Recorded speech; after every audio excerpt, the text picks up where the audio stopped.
अल्हम्दुलिल्लाहि वकफ़ा वसलामुन अला इबादिहिल्लज़ीन अस्तफ़ा अम्मा बअद। हम सब का अक़ीदा और नाक़ाबिल इनकार हक़ीक़त है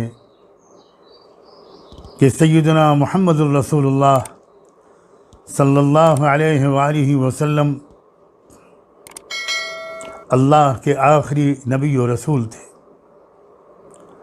ख़ातमुन नबिय्यीन थे।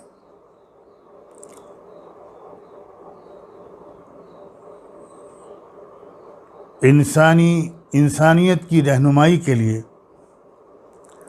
इंसानियत के शफ़ीक़ परवरदिगार की तरफ से जो तालीमात और हिदायत, जो रहबरियाँ पहले ही इंसान हज़रत आदम अलैहिस्सलाम के ज़रिए शुरू हुई, उनको उस शफ़ीक़ परवरदिगार ने मुकम्मल कर दिया रहमत दो आलम ख़ातमुन नबिय्यीन सय्यदना मुहम्मदुर रसूलुल्लाह सल्लल्लाहु अलैहि वालिहि वसल्लम के ज़रिए।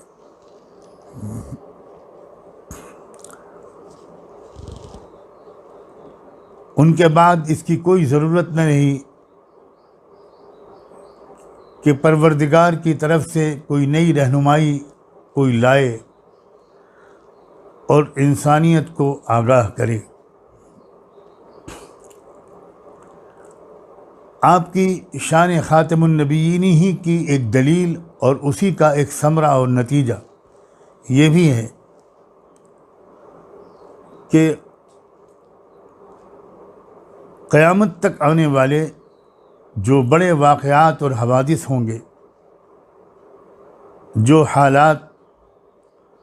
दरपेश होंगे, उन सब के बारे में अल्लाह के रसूल सल्लल्लाहु अलैहि वसल्लम आगाहियाँ देकर दुनिया से रुखसत हुए।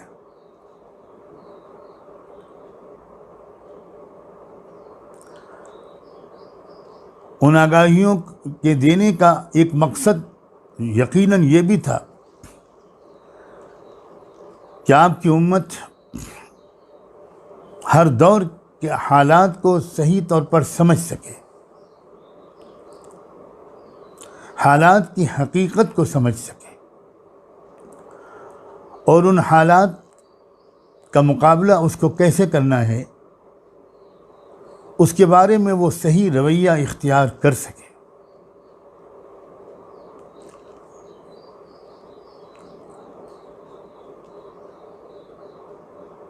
इस दौर में जिसमें हम और आप जी रहे हैं, इसकी फौरी और सख्त तरीन ज़रूरत है। मेरे अल्फाज पर ज़रूर गौर करते रहिएगा कि फौरी और सख्त तरीन ज़रूरत इस बात की है कि हम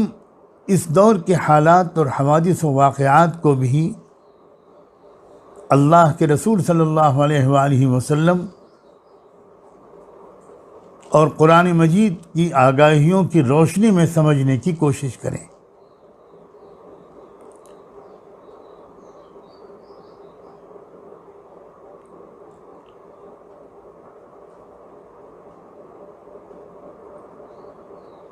असल में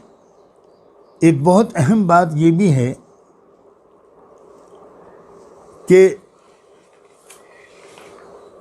कई बार ऐसा होता है और हो सकता है कि कुरान और हदीस में वो आगाहियाँ हमारी नज़र से गुज़रती हों,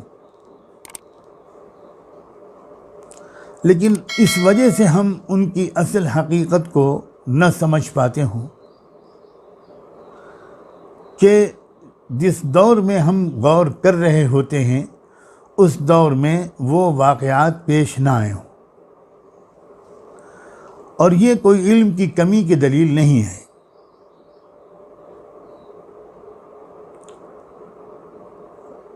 सैयदना हुज़ैफ़ा इब्न यमान रज़ियल्लाहु अन्हु अल्लाह के रसूल सल्लल्लाहु अलैहि वसल्लम के उन अस्हाब में से थे जिनको आने वाले वाक़यात और हालात और उनके बारे में आगाहियों का सबसे बड़ा अमीन अल्लाह के रसूल ने बनाया था। यहाँ तक कि जब इस सिलसिले की कोई बात दरियाफ्त तलब होती थी तो सैयदना उमर फ़ारूक रज़ी अल्लाह ताला अन्हु भी उन्हीं से रुजू करते थे। खुद सैयदना हुज़ैफ़ा से भी ये बात साबित है कि उन्होंने आइंदा पेश आने वाले वाक़यात के बारे में एक बहुत अहम बात फरमाया कि कभी ऐसा होता है कि वाक़यात जब अमलन पेश आ जाता है तब मुझे याद आता है कि ये तो वही बात है जिसका तज़किरा रसूलुल्लाह सल्लल्लाहु अलैहि वसल्लम ने फरमाया था।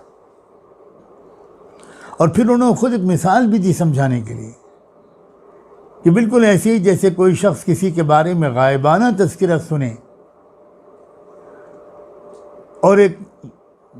मुजमल सा मुबहम सा तसव्वुर कायम करे, लेकिन जब फिर वो उसको देख लेता है तो पहचान पाता है और याद आता है उसको और वो कहता है कि अरे ये तो वही शख्स है। फिर ख़ास तौर पर अहले इल्म और तलबे इल्म इस बात को समझेंगे कि इन आगाहियों में एक ख़ास मसला ये भी पेश आ गया है, यानी उन अहादीस फ़ितन में जिनको मैं गोया आगाहियों के लफ्ज़ से ताबीर कर रहा हूँ, उसमें एक तो इस्राएली रवायात बहुत दाखिल हो गई हैं और हो सकता है कि कुछ चीज़ें अमलन दाखिल की गई हों ताकि उम्मत मुस्लिमा उनके सही मिसदाक़ को समझ ना पाए।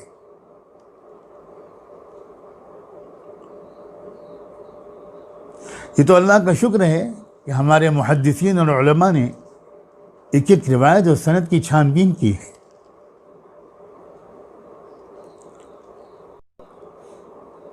इसलिए हम कुछ ऐसे खला में नहीं हैं कि हम उन रिवायात को पहचान न सकें और उनको अलग न कर सकें। फिर जो कुछ आपने आगे आने वाले वाक़यात और हवादिस के बारे में इरशाद फरमाया है तो कुरान का भी तर्ज ये है और अल्लाह के रसूल सल्लल्लाहु अलैहि वसल्लम का भी बार बार यही तर्ज नज़र आता है कि उसमें आपने इशारे फरमाए, इस्तिआरों और तलमीहों की ज़बान इस्तेमाल की है। इसलिए उन वाक़यात के ज़ाहिर होने से पहले उनको समझना और भी ज़्यादा मुश्किल हो गया।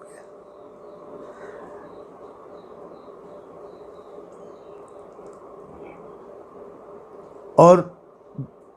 शायद ये भी कुछ वजह है कि ज़ईफ़ और बहुत ही ज़ईफ़ बल्कि बिल्कुल बेअसल रिवायात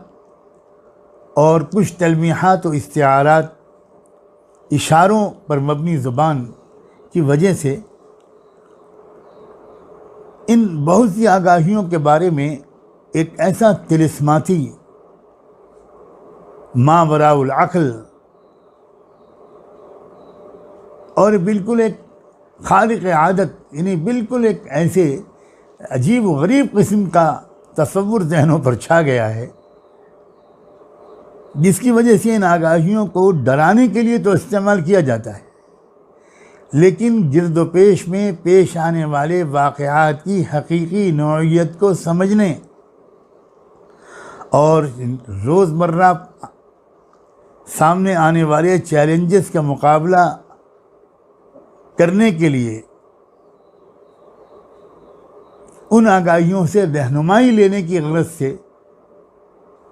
फ़ायदा नहीं उठाया जाता। एक और वजह हो सकती है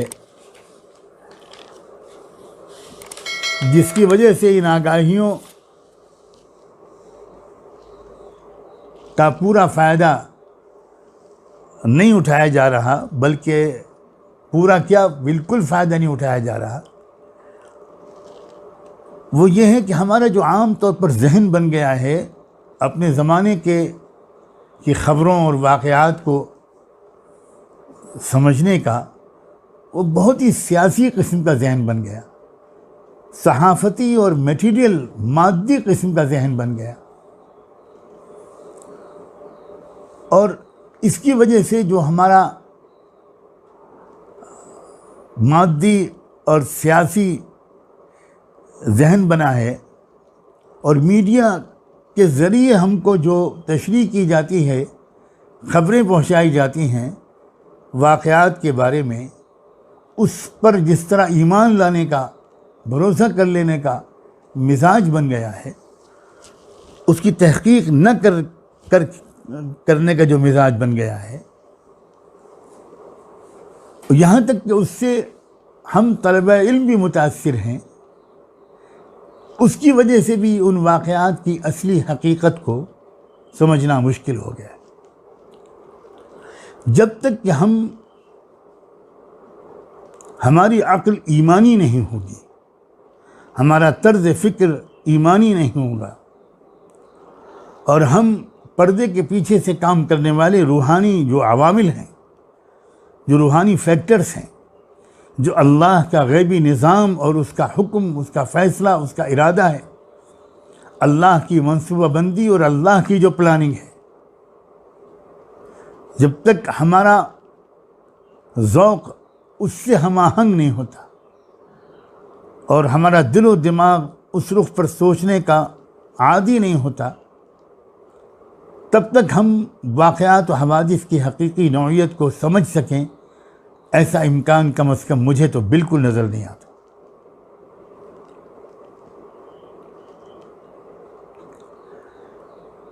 एक और वजह है कि जो हम इन आगाहियों को ठीक तौर पर नहीं समझ पाते और अपने दौर में पेश आने वाले बड़े बड़े इवेंट्स पर अप्लाई नहीं कर पाते, उसकी एक वजह यह है कि हमने इन सब को गलती से क़यामत की ऐसी अलामतें समझ लिया है जो ऐन क़ुर्ब क़यामत में ज़ाहिर होंगी, और हम ये समझते हैं कि अभी तो वो दौर बहुत दूर है, लिहाजा सोचने की, गौर करने की कोई ज़रूरत ही नहीं। हालांकि ऐसी उन आगाहियों में अक्सर ऐसा कोई लफ्ज़ मौजूद नहीं होता, ऐसा कोई इशारा मौजूद नहीं होता जिससे ये समझा जा सके कि ये ऐन क़ुर्ब क़यामत की निशानियां हैं।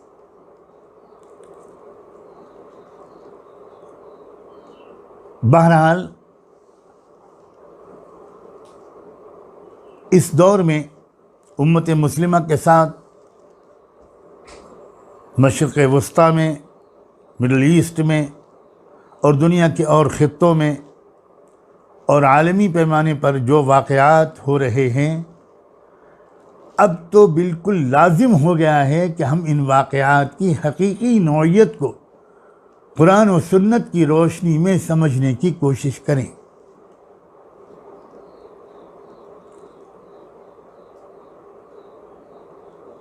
मज़ीद देर करने की बिल्कुल गुंजाइश नहीं है, वरना हम बहुत बुरी तरह मिसगाइडेड होते चले जाएंगे और बहुत नुकसान हमको पहुंच जाएगा। और इस वक्त में हमको शायद एहसास हो जब नुकसान की तलाफ़ी का वक्त निकल चुका हो।